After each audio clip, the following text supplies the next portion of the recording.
Today's episode is about the journey of the international buyer. Welcome back, Neil. So please let our international buyers know all they need to know so that they have a smooth journey. Thank you, Margaret.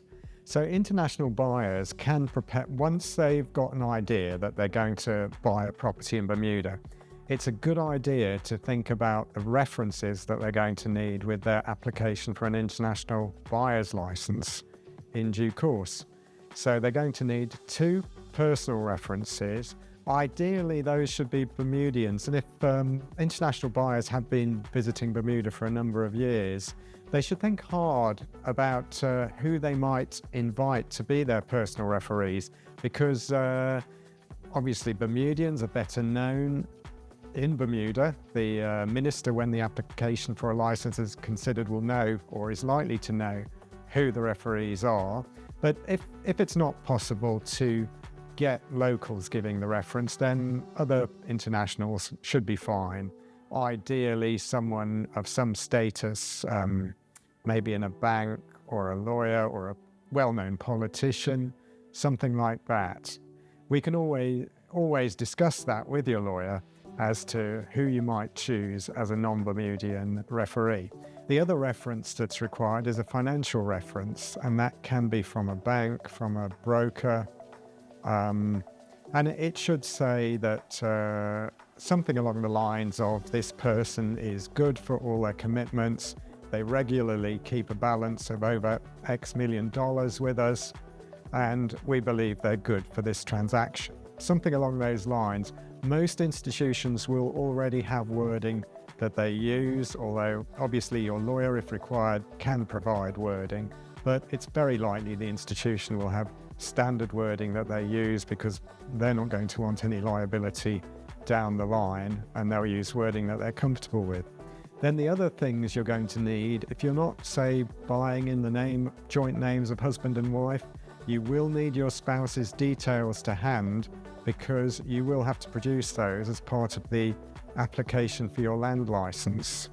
It will require background details such as maiden names for females. It will require details of how many children you've got, how old those children are, whether they're dependents, and if they are still students up to, say, 25, it's likely that you can get them on any other kind of residence license that you might go for in addition to the land license, because you've got to remember, in Bermuda there's 2 licenses you might need. One is the land license to buy the house, and the other is to actually reside in Bermuda. But since it's likely you'll be paying in excess of $2.5 million for your property, you're likely to qualify for an economic investor certificate, which ultimately can lead to British Overseas Territory citizenship, if you're interested in that kind of thing, and of course permanent residency in Bermuda. As agents, we have to do our compliance with all our customers. Is that something you also have to do? Yes, everybody these days is caught out with OECD requirements for compliance, so we will of course need copies of passports and recent utility bills. We're not as strict as some. We don't require certified copies, but we do require copies nevertheless. So if buyers can have all that ready to go in a package in one email, that's absolutely ideal. So assuming everything goes smoothly, what is the timeline from the date of signing the contract to actually getting that key? Well, once the contract's been signed, the lawyer is then in a position to make the application to government for the land license. The land license is likely to take around 3 months. So Neil, can you please summarise the procedure and at what point money has to be paid? So the procedure is that the sale and purchase agreement is signed, the buyer's attorney then puts in the application to government for the land license. There's a small fee to pay at that point. Then after about 3 months, the license should be forthcoming, and at that point you have your attorney pay the license fee, and your attorney is then in a position to close the deal, and you get the keys to the property. I'd be delighted to discuss with any potential international buyers how the transaction works and the process.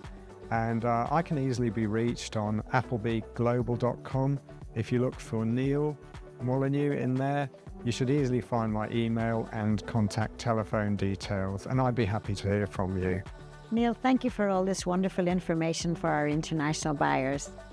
Open doors, open opportunities. Thank you for watching.